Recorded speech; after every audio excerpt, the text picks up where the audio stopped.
Hola, mi equipo y yo hablaremos acerca de diferentes conceptos que nos ayudarán a entender las finanzas internacionales. Comenzaremos con el tipo de cambio, fijo y flexible. ¿Qué es el tipo de cambio? Primero, el tipo de cambio es la tasa a la que una moneda puede ser cambiada por otra. En pocas palabras, es el valor de la moneda en comparación con la moneda de otro país.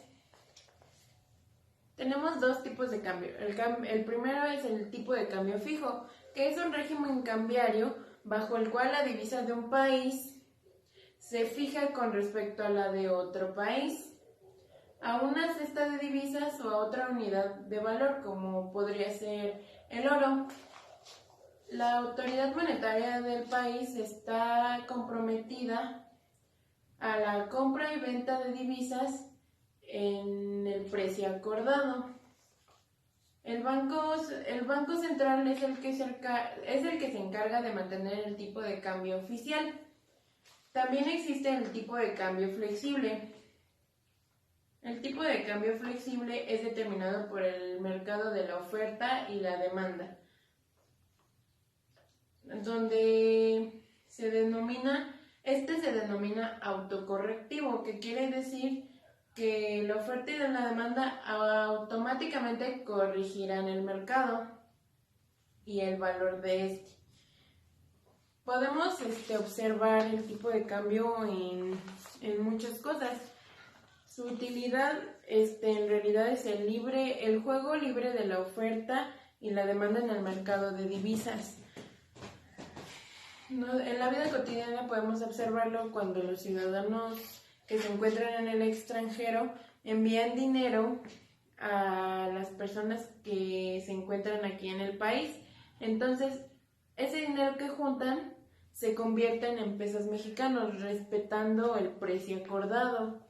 También lo podemos ver en los negocios cuando los empresarios determinan si invierten o no en su empresa o en otro negocio dependiendo del tipo de cambio, si les favorece o no. Y en la sociedad, como sociedad podemos observar el tipo de cambio sobre un crecimiento o no de la economía mexicana.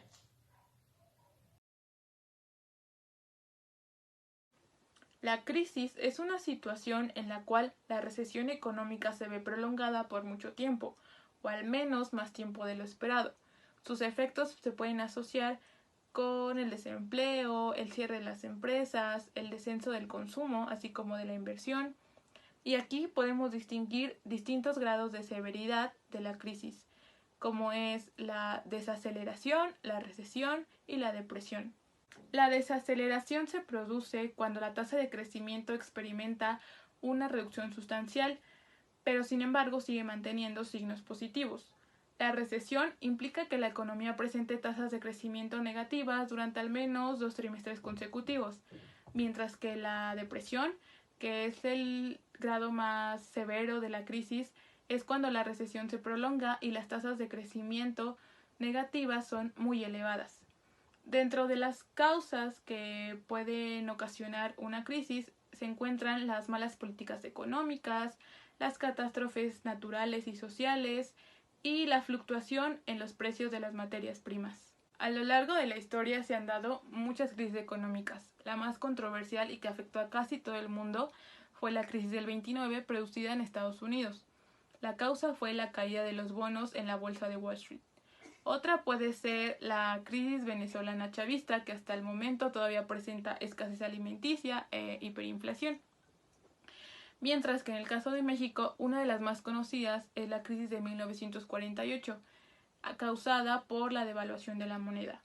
En este contexto de crisis, lo que el Banco Central es recomendable que haga es aplicar políticas monetarias expansivas a fin de aumentar la oferta de dinero y bajar los tipos de interés para poder mejorar la situación. El ciclo económico es la fluctuación de la actividad económica a lo largo de un tiempo. Se deriva de la sucesión de periodos de expansión y contracción. Este se analiza a través de la comparación del PIB potencial y el PIB real. El PIB potencial se refiere al nivel máximo de producción de un país. Dicho esto, el ciclo económico se puede representar a través de un diagrama. como es el siguiente. El eje de las ordenadas nos va a señalar al PIB real, mientras que el eje de las abscisas nos va a señalar el tiempo. Como sabemos, el ciclo económico se compone de 4 fases. En este caso está representado por una curva con 4 letras A, B y C, D. Cada una representa una fase. Por ejemplo, la letra A es la depresión, que está caracterizada por una alta tasa de desempleo y un bajo consumo en relación con la capacidad real de productos que hay. La letra B es la expansión. Es cuando las empresas producen y venden en cantidades progresivamente mayores sus bienes y sus servicios, y la gente tiene la disposición de poder comprar esos productos. El pico alto, que es el punto más alto de la economía, conocido como auge, es cuando la economía llega a su más alta etapa, utilizando todos los factores de producción, a su vez provocando una sobreproducción y saturación del mercado, lo que disminuye el ritmo económico. En este sentido, la curva va en declive. La letra D es la recesión, que es cuando la demanda disminuye, causando desempleo y una disminución en los niveles de producción. Y aquí es cuando es el final del ciclo, pero vuelve a empezar otra vez con la depresión, y así sucesivamente.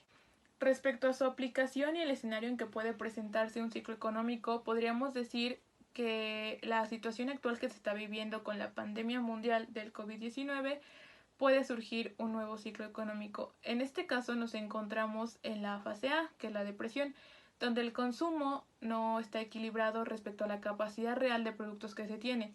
En este sentido, podemos tomar como ejemplo el caso del petróleo, que la producción es mayor a la demanda que se tiene y por lo tanto la baja de precios están causando una alteración en la economía. En este sentido, países como España, Francia, Reino Unido, China empezaron a tomar medidas de contención económica a fin de que en algún momento se pueda pasar a la siguiente fase, que es la recuperación o recesión dentro del ciclo económico. También hablaremos de la inflación. La inflación es el aumento generalizado y sostenido de los precios en los bienes y servicios en un país durante un periodo, normalmente es durante un año. Cuando el nivel general de los precios sube, la adquisición de bienes y servicios baja. La inflación es utilizada para reflejar la disminución del poder adquisitivo de la moneda, donde tiene una pérdida de su valor general, y también es utilizada para observar cómo se estanca, avanza o disminuye la economía de un país. Existen 3 tipos de inflación. Es la inflación moderada, que se refiere al incremento de forma lenta de los precios. También existe la inflación galopante, que se refiere a una inflación donde los precios incrementan pero de forma más rápida. Y la hiperinflación, que es el incremento de los precios de una manera rápida y que afecta de manera muy drástica la economía. Bueno, pues ¿cómo podemos ver la inflación en la vida cotidiana de las personas? Pues el mayor costo de los productos, así como de los bienes y servicios otorgados. También en la sociedad podemos verlo por el poco nivel de adquisición de los pobladores, por la pérdida del poder adquisitivo. También en los negocios es posible verlo cuando hay menos compra y endeudamiento de la gente. Al haber una pérdida del poder adquisitivo, la sociedad consume menos y afecta a los empresarios que producen algún tipo de bien o que dan un servicio. El equilibrio de Nash es uno de los elementos que podemos encontrar dentro de la teoría de juegos. Se refiere a la situación en la cual todos los jugadores ponen en práctica la combinación de sus estrategias a fin de maximizar sus ganancias respecto a las estrategias de los otros jugadores, por lo que cada uno tiene una elección óptima dada la elección del otro jugador. Hasta este punto, ninguno de los jugadores tiene el incentivo de cambiar su elección. El concepto se puede entender con el siguiente ejemplo conocido como el dilema del prisionero, y el contexto es el siguiente. 2 delincuentes son detenidos y separados en celdas diferentes. A cada uno se le dan 2 opciones, confesar o no confesar. El pago por confesar es pasar menos tiempo en prisión. Por lo tanto, el diagrama quedaría de la siguiente forma. En caso de que A no confiese y B tampoco lo haga, los dos pasarían el mismo tiempo en prisión, 1 año. Si A confiesa pero B no lo hace, A saldría libre y B pasaría 3 años en prisión. Si A no confiesa pero B sí lo hace, B quedaría libre y A pasaría 3 años en prisión. Pero en caso de que ambos confiesen, los dos pasarían 2 años en prisión. Y aquí es donde encontramos el equilibrio de Nash. Como cada uno persigue su propio interés y no confía uno del otro, por el hecho de que están separados en distintas celdas, la mejor opción es esta, lo cual cada uno minimiza su posible pérdida, pero la solución en conjunto es la peor, porque en este caso, si ninguno de los dos confiesa, se dice que pasarían menos tiempo en prisión. Y a esto se refiere el equilibrio de Nash. Respecto a su utilidad, desde el punto de vista de las empresas, se va a buscar este equilibrio a fin de maximizar los beneficios y minimizar los riesgos, mientras que desde el punto de vista de las instituciones que tratan de evitar la creación de monopolios, su objetivo es crear leyes a fin de evitar este equilibrio para poder incentivar al libre comercio y a la competencia. También hablaremos de los tipos de deuda. La deuda es una obligación que contrae un individuo cuando pide algo con el compromiso de devolverlo cuando las condiciones económicas mejoren o se presenten. Podemos encontrar diferentes tipos de deudas. Una es la deuda pública, que es cuando el Estado mantiene deudas con diferentes inversores, ya sea privados, nacionales o con otros países. También está la deuda privada. La deuda privada es toda aquella deuda que puede adquirir una persona física o jurídica que no sea parte de la administración pública de ningún estado.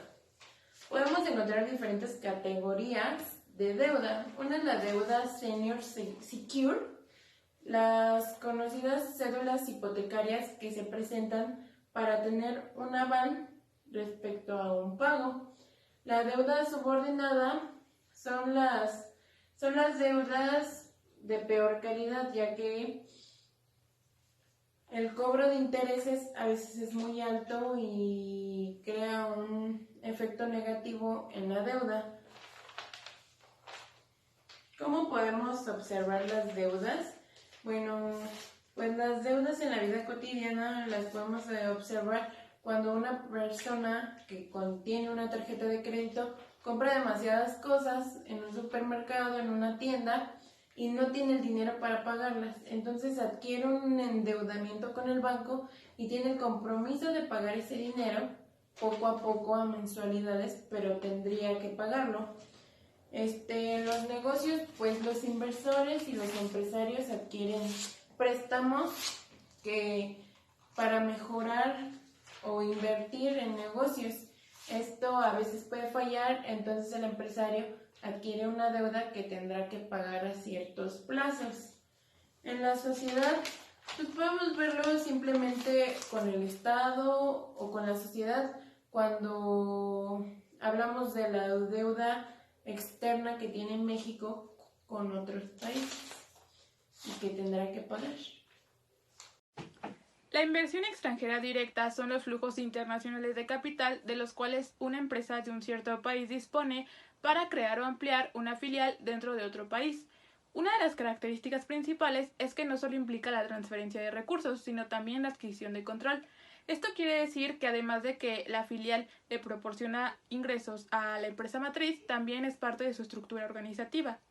Su objetivo principal es la formación de organizaciones multinacionales y su utilidad va a ser muy importante para muchos de los países, pues incrementa el empleo, así como el desarrollo y la captación de divisas, estimula la competencia, las exportaciones y además incentiva a la transferencia de nuevas tecnologías. Todos estos beneficios se van a ver reflejados en el consumidor doméstico, pues le va a permitir encontrar una mayor variedad de productos al menor precio. Respecto a México, en 2019 bajó de la posición 12 a la 13 entre los mayores destinos de inversión extranjera directa, de acuerdo con datos de la Conferencia de Naciones Unidas sobre Comercio y Desarrollo.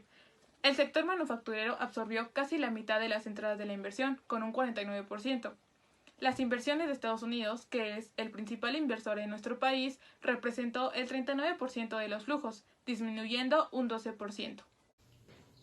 El próximo concepto del que hablaré es la devaluación. La devaluación es la disminución o pérdida del valor nominal de una moneda corriente frente a unas monedas extranjeras. Podría ser como el caso del peso frente al dólar, o el peso frente al yen, o el peso frente al euro. ¿Dónde se encuentra? Bueno, pues el Banco Mundial es el encargado de controlar dicha moneda, disminuyendo el valor respecto a otras monedas. La utilidad de las devaluaciones es tener el mercado de cambio controlado, en donde la devaluación es una decisión tomada por el gobierno para establecer a la economía. ¿Cómo afecta a la vida cotidiana de los individuos? Bueno, pues en la vida cotidiana de los individuos afecta al bolsillo directamente, ya que la canasta básica tiene una alza de precios.